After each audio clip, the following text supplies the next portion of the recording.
Chegou em casa, dormi, mano. Direto pra cama. Dormi, mano. Você tá ligado? Dormido? Mano, eu tô com medo, acho que eu vou passar muito noite no banheiro. Ah, demorou, mano. Não chamou não, tá? Não, de boa, velho. Firmão. Só tira aquela parada lá, você dorme no futon, dorme no bagulhozinho, tá ligado? Qual? Aquele bagulho que cobre seu futon. Acho, tem 2 futão lá. Então, mano, nós dobre um lá. Você, mano. Nossa, Porque você vai velho. dormir naquela salinha gelada. se tu Não, gostar. por favor, mano, deixa eu dormir no estobo lá, velho. Vai dormir na sua casa. Não, Ô, por favor, mano. o cara tá pedindo por favor, meu.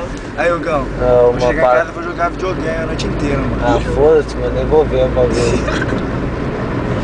Você não jogando CS tá bom, velho. Nossa, eu vou jogar CS, eu vou aumentar no último, mano. Não, faz isso não, velho. Aí eu vou chamar seu Ademir pra tirar um x1 comigo.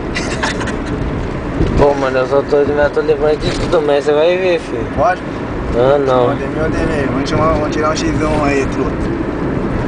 Não? Ô, Fabrizão, você paga aí, amanhã nós acerta, beleza? Vai na conta.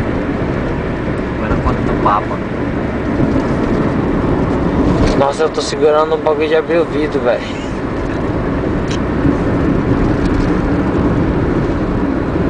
Se ele virar, nós vamos sair na minha conta. Tá firmeza? Hã? Hã? Também tá até em casa, mano. Não sei onde que a gente tá, velho. Estamos aqui já, falta assim, 12 quilômetros mais ou menos. Nós tá perto do Seven já, velho. Você tá ligado que eu tô consciente, mano.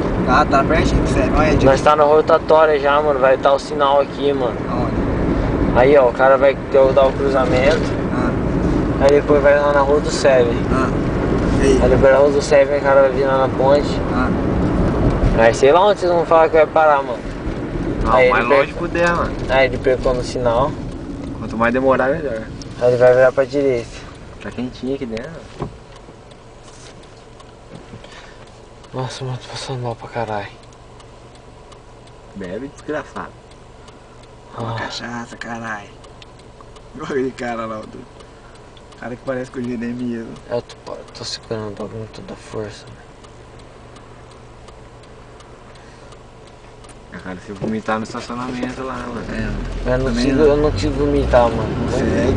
Vai vomitar em cima do Fabrício, eu já tô até vendo. Eu não Tá, consigo. tá ligado? Ele vai querer correr pro banheiro, não vai dar tempo, vai ser no meio do caminho, vai pegar o Não, gesto mano. seu. Então nós vai abrir aquela porta ali, ó. Mas eu não consigo vomitar na boa, velho. Você vai dormir lá no quartinho, mano. Não, vou pôr esse tubo ali no meio, tá ligado? Como é que vomita, mano? Tá? Como é que consegue vomitar? Não vou vomitar não. Sugar. Na boa, Enfia o velho. dedo na garganta. Acho Põe que o pau na boca, na hora que bater no seringa na garganta, mano. Vomita na hora. vai tomando seu rumo, mano. Eu tô falando sério, mano. Tô passando mal pra caralho, mano. Eu também tô. É a mesma coisa que enfiar o dedo na garganta, só que é mais grosso, pô. Nossa, velho. Vai Mano. morder, mano. Eu tô passando mal. Pagar. Mano, o cara não vira logo na ponte, velho. Vai pagar tudo, né?